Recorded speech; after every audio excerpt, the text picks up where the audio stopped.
Hello everyone, সবার কি অবস্থা? তো আজ এত সাজুগুজু করে কোথায় গেলাম দেখতে হলে ফুল ভিডিওটা দেখতে হবে। তো আজকে বিকেল বিকেল বেরিয়ে পড়েছিলাম আমরা একটু আপ্তা প্লাজায় যাওয়ার জন্য।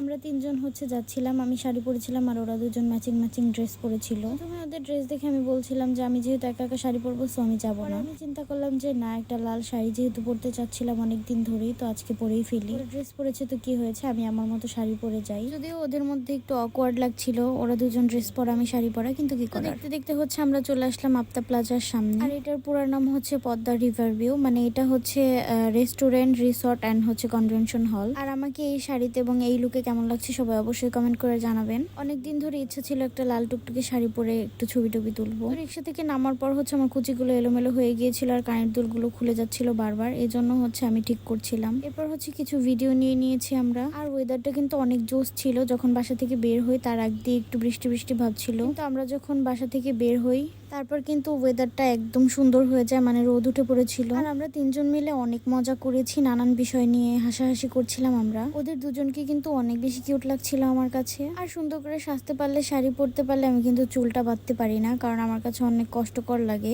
চুলের ভিতর এত পরিমাণ জট পাকিয়ে যায়, আমি আসলে ওগুলো ছাড়াতে পারি না। কার চুলের অবস্থা কেমন, কিন্তু আমার চুল একটু পরপরই অনেক জট পাকিয়ে যায়। আমরা তিনজন মিলে ডিসিশন নিলাম যে আমরাও অনেক সুন্দর করে টিকটক ভিডিও বানাবো। এজন্য আমি ওদেরকে ডিরেকশন দিচ্ছিলাম যে এইভাবে এভাবে করবে, কিন্তু আমি নিজেই মূলত জানতাম না যে ভিডিওটা আসলে কেমন হবে। মানে কি যে একটা অবস্থা। আর এখানে আমার অনেক গরম লাগছিল আর এত পরিমাণে রোদ উঠেছিল। আমরা গিয়েছিলাম বিকেলের একটু আগে, মানে দুপুর টাইম, লাইক 3টা সাড়ে 3টার দিকে আমরা গিয়েছিলাম ওখানে। তারপরে আমার হচ্ছিল না দেখে তানজিন বললো তাহলে আমিই করি। আর এত হাসি পাচ্ছিল কি বলবো, ওদের বারবার করে আমি দেখিয়ে দিচ্ছিলাম যে এভাবে আসবি, কিন্তু হচ্ছিল না, কোনোভাবেই হচ্ছিল না। শেষমেশ আমার বান্ধবী ও বললো যে ঠিক আছে তাহলে আমি করছি, তোরা দুজন নয়। তারপরেও আসলে হয় না, কতটুকু হয়েছে, কিন্তু আমার কাছে মনে হয়েছে যতটুকু হয়েছে অতটুকুই ঠিক আছে, কারণ এর থেকে বেশি করতে গেলে হয়তো আরো জগা খিচুড়ি হয়ে যাবে। কেন জানি না, নিজেকে অনেক বেশি ভালো লাগছিল নিজের কাছে, এই জন্য নিজের ভিডিও বারবার করছিলাম। তো সাজি না আমি কখনো। আমার কাছে মাঝে মধ্যে মনে হয় যে আমাকে সিম্পলি সুন্দর লাগে, আবার মাঝে মধ্যে মনে হয় সাজলে সুন্দর লাগে। আসলে কি লাগে এটা আপনারা অবশ্যই কমেন্ট করে জানাবেন, যে আমাকে সিম্পল বেশি ভালো লাগে নাকি গর্জিয়াস সাজে ভালো লাগে। আবার এখানে আরেকটা ভিডিও করতে নিয়েছিলাম আমরা, এটাকে স্লো মোশন করবো ভেবেছিলাম। আর কোনো ভিডিওই ওয়ান শটে হচ্ছিল না, অনেকবার শট নেওয়ার পরে তারপরেও হচ্ছিল না।